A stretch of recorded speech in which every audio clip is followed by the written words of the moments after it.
Good morning. It's such a pleasure to be here. And Lori, thank you so much for helping to set this up. And Rich, too. I'm humbled and honored to have this opportunity to share some stories. I'm a farmer who's surrounded by stories. And in my new book, Secret Harvest, it's really a journey into myself. And let me begin by reading a very short passage from the beginning. I farm with ghosts. They live in my fields. Each peach tree has pruning scars from generations who've worked these orchards. Every vine has been shaped by the hands of workers who returned each year to add their touch to the sculpture. People and families have etched their marks on my farm, and I too hope to leave behind a simple signature. And on the seemingly ordinary landscape, ghosts inhabit my family history. And one of those histories was a lost aunt, Shizuko, who became separated from our family in 1942. I grew up with no photographs of her. We had no documents, no record of her. We all believed she had passed away. Then, 70 years later, in 2012, I got a phone call that she was alive a few miles from our farm. And I spent days and weeks and months trying to verify this story. As a child, Aunt Shizuko had an intellectual disability. She had gotten meningitis at the age of 5. And so my family, though, were an immigrant family. They were poor, they were rural, they were farm workers, they were barred from owning land, they were not Christians, they were Buddhists, and they had limited access to medical care. So Shizuko grew up and our family lived with this disability, but she seemed to find a home in the fields, in the Mother Earth that we talked about, because the earth didn't judge her. And yet my family grew up, like many families, especially of that era, with a kind of cloak of shame. Because people with a disability, especially a mental disability, were often undervalued and kept invisible. So she grew up with the family. My mom, my aunts, my uncles, all were part of this farm worker family. And Shizuko, though, didn't go to school. Her school was the earth.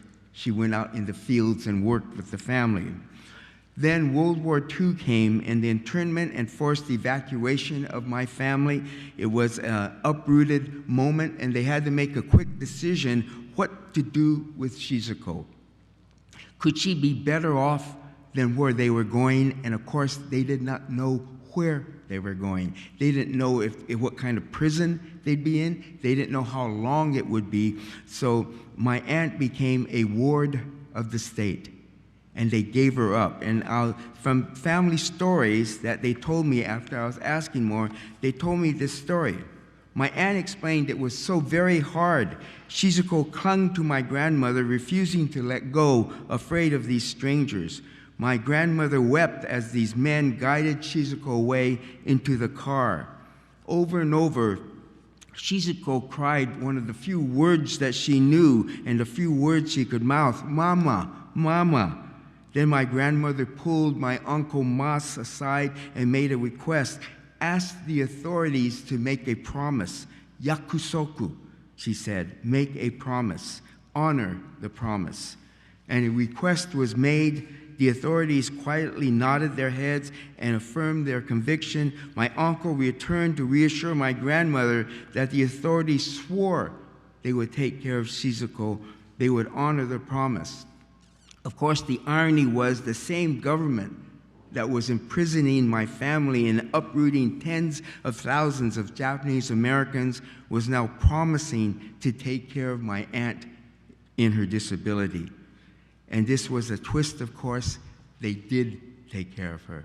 She was in these different facilities for 70 years. She lived into her 90s, and that's when I got the call 7 decades later. She had, I'm sure, some dramatic and traumatic moments in those years of institutional care. But she also had caregivers who took care of her. And these caregivers gave her life.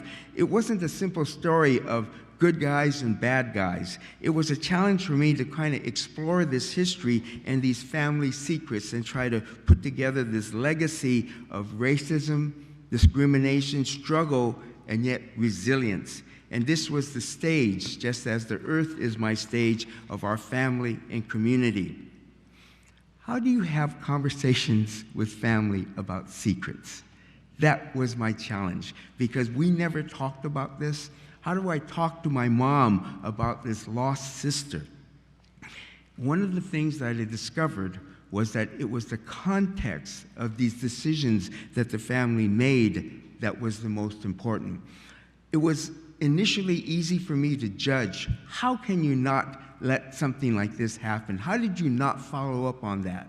But then I began to rethink, what would I do in that situation, knowing that in the Great Depression in the 1930s, how people were taken care of that had a disability.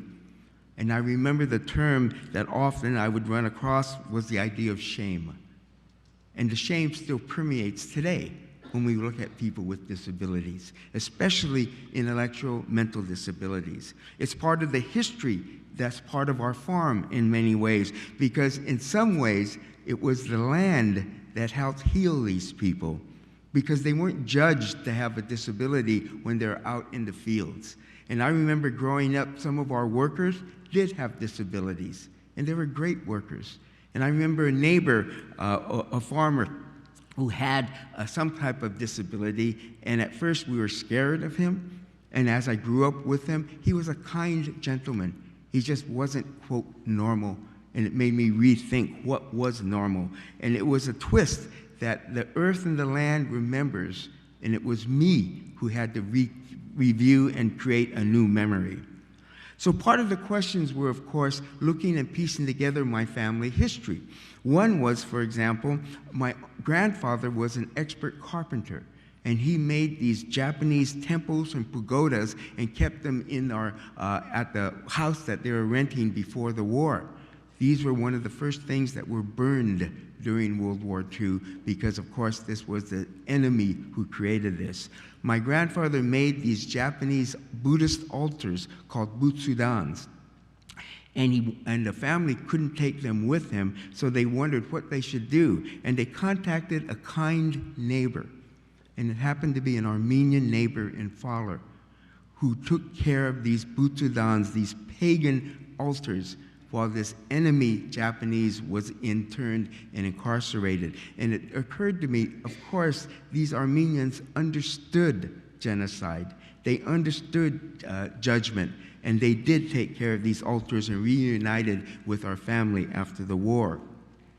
Part of my research was going up to DeWitt Mental Hospital, which was outside of Auburn near Sacramento. And I got to meet a music teacher who taught at this facility. This was a place that Shizuko, my aunt, lived for about 30 years. And I asked, of course, did she know my aunt, and she couldn't remember exactly, but she had thousands of students. And she described to me this scene that I write about in Secret Harvest, that these patients with these different disabilities would get these musical instruments, and they would pound on them and shake them, all offbeat, all out of rhythm. And I asked the music teacher, you're a music teacher, how did you feel when these musicians, especially my Aunt Shizuko, who I imagine just shaking as much as she can and pounding as loud as she can, and the music teacher said that this was music to her ears. And it made me really realize and rethink this context of history and the context of my aunt, and as she grew up in this parallel world with my family. My family, of course, came back from the relocation camps, were struggling farm workers, and my aunt was, of course, in these facilities. But my aunt was different. She was feisty as I began to learn and piece together some of these histories. And the key was to use imagination and emotions because we did not have facts and figures. I did not have access to her medical records because she was a ward of the state. And who was I, this family member that came upon her 70 years later? But it was imagination and emotions that helped complete this story.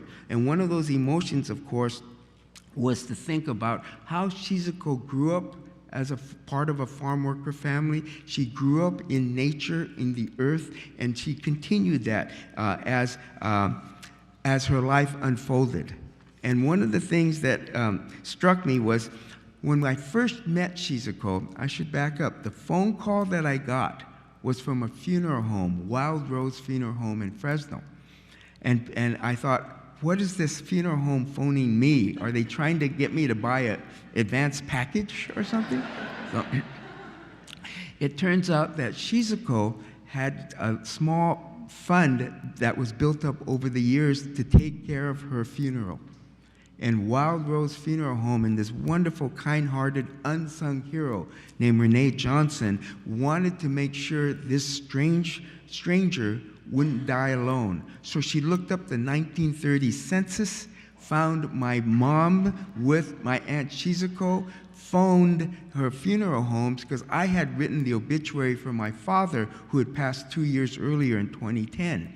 And the tradition in an obituary, which I didn't know, was you write in parentheses the maiden name of my father who he married. So as Joe Takashi Masumoto married Carol, parentheses, Sugimoto Masumoto. And that's how they connected the two families, through an obituary. And I remember writing that thinking, you know, they charge you by words when you write it. Maybe I should save a few cents and leave that out, but I didn't. And that's how I got connected with Shizuko. So I went to go visit Renee at the funeral home. She showed me some documents. I went to the regional center, and they said, yes, Shizuko was their oldest living client. She had come back to Fresno in 1970s, and she was at different institutions. And then I went to go meet Shizuko, and at that point, she had a stroke, and she was in a coma. That's why, and in hospice, and that's why the funeral home was contacted. But to show Shizuko's personality, the assisted care facility found a way to feed her in this coma. She wasn't in an ICU unit. She wasn't in an advanced care unit. She was in a pretty basic assisted care facility. But these unsung heroes understood the value of life. They nurtured her, and 3 months later, after I got that phone call, Shizuko woke up. So I got this second call, which was a challenge because we had been planning for her funeral this whole time, right? So I went to go see her. And when I walked into the facility, and again, this facility was in West Fresno, most of the staff were people of color. And they saw me, but they were very protective of Shizuko. So when I walked in, they go, who are you? And I said, I'm her nephew. And one of the gentlemen looked at me and he says, where have you been for all these years? Put me in my place, all right? So I first went up to Shizuko. She was in a wheelchair. I introduced myself. Of course, she wouldn't know who I was, but I thought I'd do this proper introduction. And she looked at me, and then she kicked me. This was my introduction to my lost aunt. She kicked me because she wanted her shoe tied. That's how she survived 70 years in these institutions. She did not hold back. She was feisty. She's only about 4 feet and 80 pounds, all right? But she had this attitude. So they told me a few other stories. The staff told me that she loved hot coffee in the morning. So she'd drink her cup of coffee, and she said, she would say to herself, I'm done, and she'd toss the cup over her shoulder. So they quickly realized they need to change the styrofoam cups. Right? Then after a few weeks of that, they realized they need to put a wall behind her instead of throwing these cups and hitting people in many ways. In an interesting way, one of the conclusions I came to was Shizuko was not very Japanese.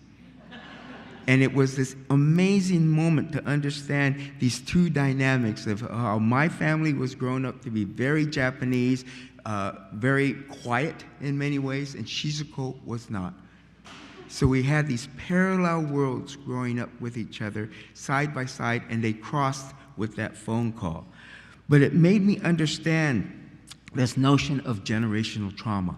I had grown up in a quiet household because my parents and grandparents were interned, imprisoned, and they rarely talked about it. And I later, as I learned more, I began to get frustrated. Why didn't they tell me about these things? And then I had to realize, what would I have done in that situation? Would I have given up Shizuko to be a ward of the state, not knowing what prison I was going to, not knowing if I was going to come back, not knowing what the future was? It was so easy for me to make judgments now as opposed to put myself in that context of history, but understand that's all part of the generational trauma that we all grow up with in many different ways. It did make me also realize that every family has secrets. So I want you to pause just for a moment. What question would you have about your family? And the next time you see a family member, what question would you ask them? I remember a mechanic who came to, a great mechanic who comes to our farm, chain-smoking white guy in his 70s, he asked, hey, what are you writing? And I told him this story about Shizuko. And he said, my family had a secret too. And I said, tell me what it was. And he said, he began to ask a question when he was young. Why does my sister have 2 birthdays? Her real birthday was in July, but the family, especially with the grandparents, celebrated the birthday in November because the parents were married in March.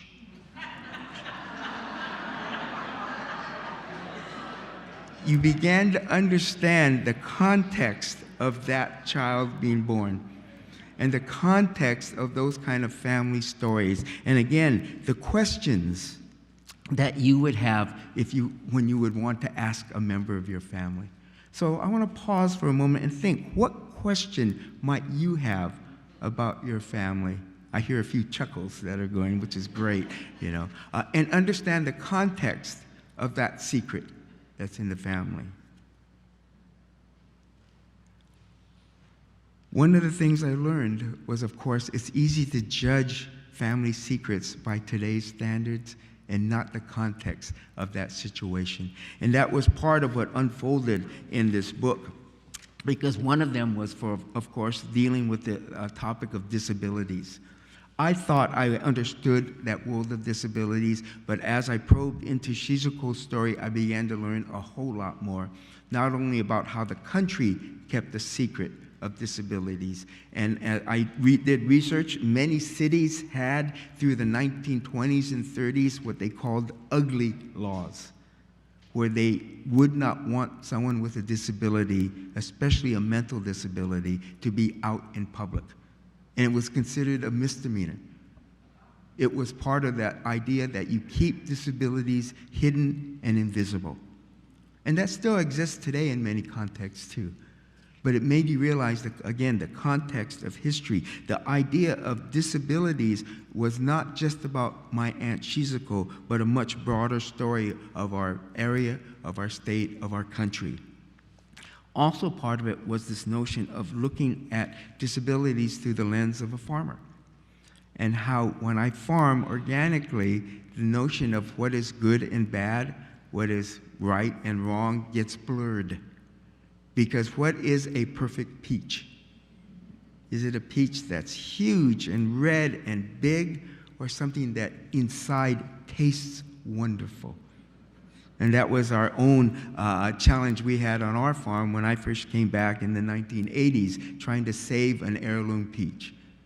And it did put things in context about these ideas of working with farming and nature and the earth in terms of looking at it through the lens of what's ugly and what's not ugly. What fruit has a disability versus a fruit that doesn't have a disability. One of the stories I write about in Secret Harvest has to do with this Japanese term called wabi-sabi. And wabi-sabi is this idea that life is imperfect, impermanent, and incomplete. And the more I thought about that, that fits Shizuko's story, right? She wasn't perfect, and yet we judge her that way, and the real world is no, she's perfect in her own world, right? I farm with imperfect peaches and nectarines, and I think we found a home for that. Also, farming is about life that's being impermanent. Mistakes aren't permanent. I like that idea, that we could evolve from that. So Shizuko, in many ways, was part of that impermanence of life. She didn't realize she had a disability, and she worked around that and lived that feisty life in many ways. And also, life is incomplete. And that was the whole saga of the story about my aunt, that our family was incomplete, just as our farm is incomplete, with generations on the land, working with my son and my daughter on the land, and a new granddaughter now. It's all about resilience in many ways, and I certainly think today's service, today's songs were all about that resilience. It's not about facts and figures, but it's about emotions, and that's the baggage that we carry. It's all about the earth is a stage to grow stories. And it's those stories that define us in many ways. And it's the stories that I hope I could leave a few of them with you today when you think about the themes of family and family secrets. Let me close with one passage that ends Secret Harvests. I believe Shizuko would have been a great farmer. There's an adage circulating in the farm community, and I heard it after a hailstorm destroyed a block of our peaches just days before harvest. I watched the cold, dark clouds march across our valley, the thunder and lightning pounding our farm, and then a neighbor and then another neighbor, plummeting with hail, knocking the fruit to the ground, slicing delicate skin, slashing the flesh as the juice oozes out. The rot will soon fester. I stood outside witnessing the unfolding drama. A neighbor contacted me, and a silence bonded two farmers. Then he softly spoke. They did an autopsy on some old farmers, and when they opened them up, they found they were filled with next years. Shizuko was filled with next years. Thank you very much.